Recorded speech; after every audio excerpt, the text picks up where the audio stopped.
Jamshed Ahmed Dasti MNA and Muhammad Iqbal Khan MNA be suspended from the service of the Assembly. बहुत सोचने के बाद बहुत तकलीफ दे चीज़ जो मैं आज करने जा रहा हूँ, मगर मैं मजबूर होके जब हदें सारी पार हो गई तो तब ये मैं क्वेश्चन पुट कर रहा हूँ. During the address of the President to both houses assembled together on 18th April 2024, Jamshed Ahmed Dasti and Muhammad Iqbal Khan MNAs used abusive language, approached the dais of the Speaker in a threatening manner that should not have been approached, blowing whistles and trumpets which have never been blown in the Parliament before, chanted objectionable slogans, displayed banners and placards, indulged in rowdy behavior like unbecoming of a parliamentarian, thereby eroded sanctity of the House in sheer violation of Rule 30 of Rules of Procedure of Conduct of Business in the National Assembly 2007, thereby disregarding the authority of the Speaker, the abusing and the rules of consistently and willfully obstructing the proceedings. I therefore name them in terms of Rule 21 of the Rules of Procedure and Conduct of Business in the National Assembly 2007, read with Rule 33 of the Parliament Joint Sitting Rules 1973. Now I put the question to the House that Jamshed Ahmed Dasti MNA and Muhammad Iqbal Khan MNA be suspended from the service of the Assembly for remainder of the session. All those in favor it may say aye. All those against it may say no. I think the ayes have it. Consequently, the motion is adopted. The members shall now forthwith withdraw their pressings of the Assembly under Rule 21 of the Rules of Procedure and Conduct of Business in the National Assembly.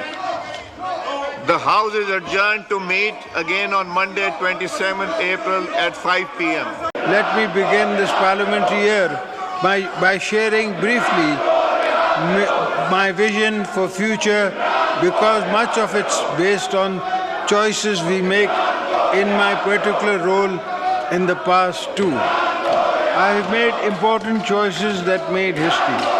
When I chose to give away my own powers as President to the Parliament of Pakistan.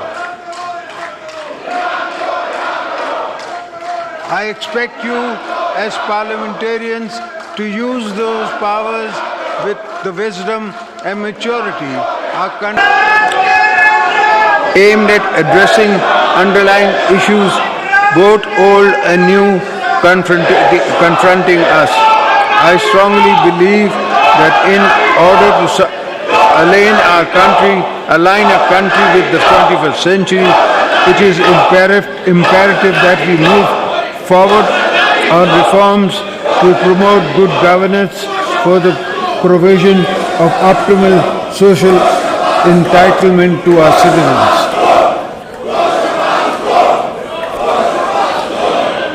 Let's begin with a vision that strives to leave no one behind. For this thought to move beyond an idea, the political leadership gathering in this House must prioritize the specific needs for marginalized communities and underdeveloped areas. By focusing on the needs of these regions, we can bridge the gap between them and the more developed areas of the country, moving the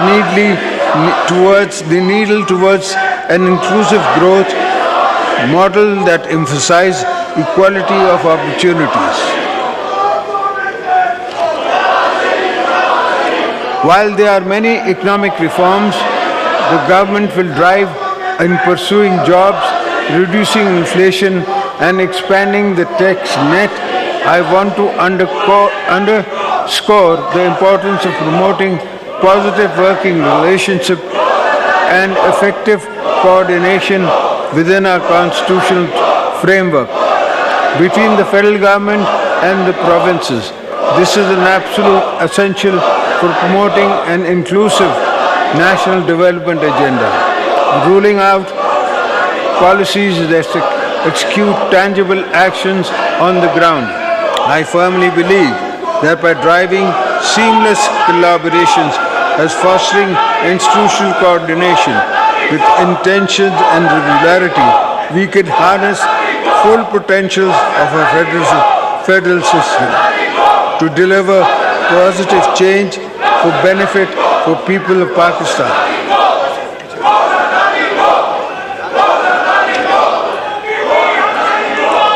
Mr. Speaker, honorable members of the Parliament, Pakistan needs all hands on deck to revitalize its economy. Without shedding all caution to the winds, our primary objective should be to attract